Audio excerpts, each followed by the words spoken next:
नमस्कार, कशात सगळ्याजणी. चला तर मग आज कुठली रेसिपी आहे ते बघूया. रेसिपीला सुरुवात करूया. तर आज आहे अक्षय तृतीया. तर त्यासाठी मी आज पुरणाचा स्वयंपाक करणार आहे. बघू शकता इथं कुकर घेतलेला आहे. कुकरमध्ये मी 1 ग्लास डाळ घेतलेली आहे. 1 ग्लास डाळ मी स्वच्छ पाण्याने धुवून घेतलेले आहे. आणि आता हे पाणी टाकून आपण कुकर गॅसवरती ठेवायचं आहे शिजायला. शिट्ट्या काढायच्या आहेत. हे बघा. तर आता हे कारण पाणी कमी जास्त झालं तर चालेल, कारण आपणाला ते पाणी ओतून काढायला पाहिजे ना. तर आपल्याला येळणाची आमटीसाठी पाणी लागतं. तर त्याकरता मी जास्तच पाणी ठेवते थोडंसं. तर आता गॅसवर कुकर ठेवलेला आहे. तोपर्यंत पुरण शिजून घेते.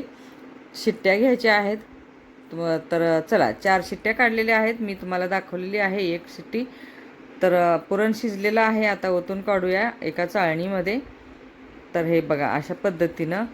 तर थोडंसं पाणी कमी होतं ना, तर मग मी पाणी थोडं गरम केलं आणि त्या डाळीमध्ये ओतलं, कारण तसं करूनच आपल्याला येळणासाठी पाणी काढायला पाहिजे, येळणाचं आमटीसाठी. तर घेतलेलं आहे चाळून गाळून पुरण. कढईमध्ये टाकलं, गूळ टाकला 1 ग्लासनं मापानं. गूळ पण तशाच मापानं घेतलेला आहे बरोबर. तर चला शिजत आहे. आता हे पुरण शिजलेलं आहे, झालं.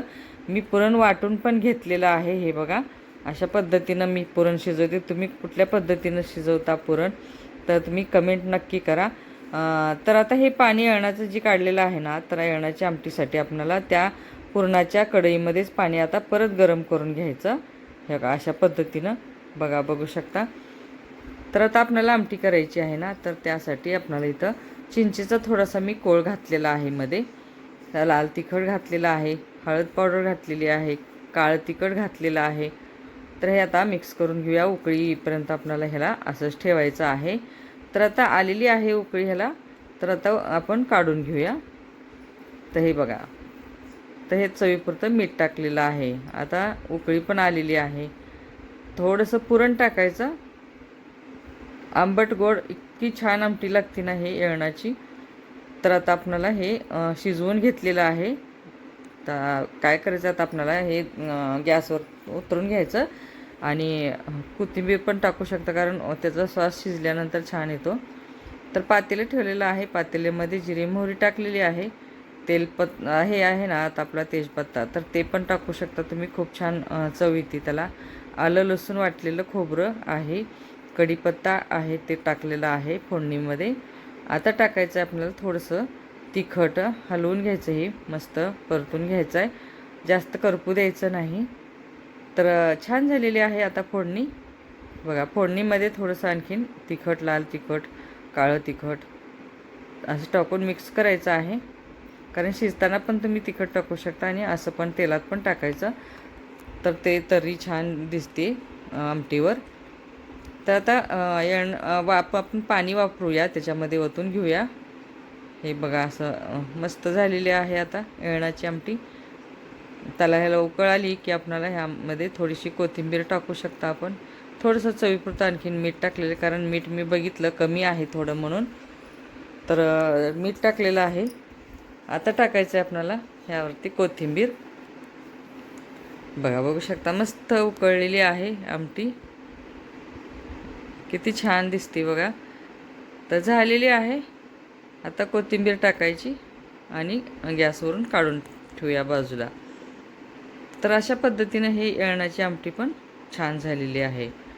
तर आता पुढं काय करायचं आपल्याला, तर हे उतरून ठेवायचं आहे. आता पुरण आपण वाटून घेतलेलं आहे ना, तर ते वाटलेलं पुरण एका कुकरच्या डब्यामध्ये नाही तर पातेल्यामध्ये काढून घेऊया. तर हे पातेल्यामध्ये मी पुरण काढलेलं आहे, बाजूला ठेवूया. आता इथं आलं लसूण, हिरवी मिरची आणि थोडीशी कोथिंबीर पण घालू शकतो आपण ह्यामध्ये, पण मी असं एवढंच वाटलेलं आहे.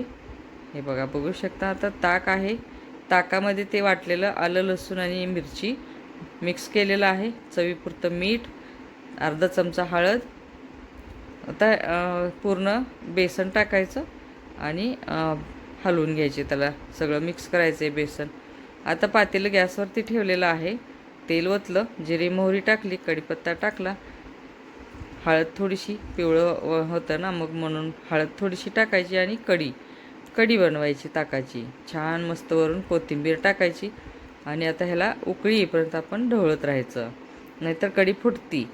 तसंच गॅसवरती ठेवलं ना तर हलवतच राहायला पाहिजे ह्याला, तरच मग ते कढी छान होती.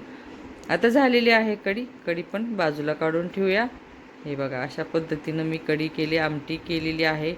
मस्त आता बेसन भज्यासाठी कालवायचं आहे.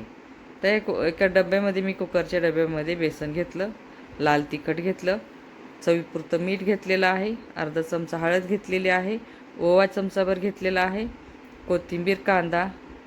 मस्त आता भजे करायचे. गॅसवर कढई ठेवून कढईमध्ये तेल ओतलेलं आहे. तेल गरम झालं की आपल्याला भजे तळून घ्यायचे आहेत. आता इथं मस्त भज्याचं पीठ कालवून घेतलं आणि तेल तापल्यानंतर आपण भजे टाकून घेऊया तेलामध्ये. आता असं मस्त एक एक करून आपण भजे तळून घ्यायचे आहेत, कारण मी निवदासाठी भजे सुरुवातीला तळणार आहे, निवद दाखवायचा आहे. तर आता हे भजे निवदासाठी काढलेले होते, 2 भजे करून, आणि आता सगळेच भजे तळून घ्यायचे आहेत. हे बघा, अशा पद्धतीने मी भजे बनवलेले आहेत.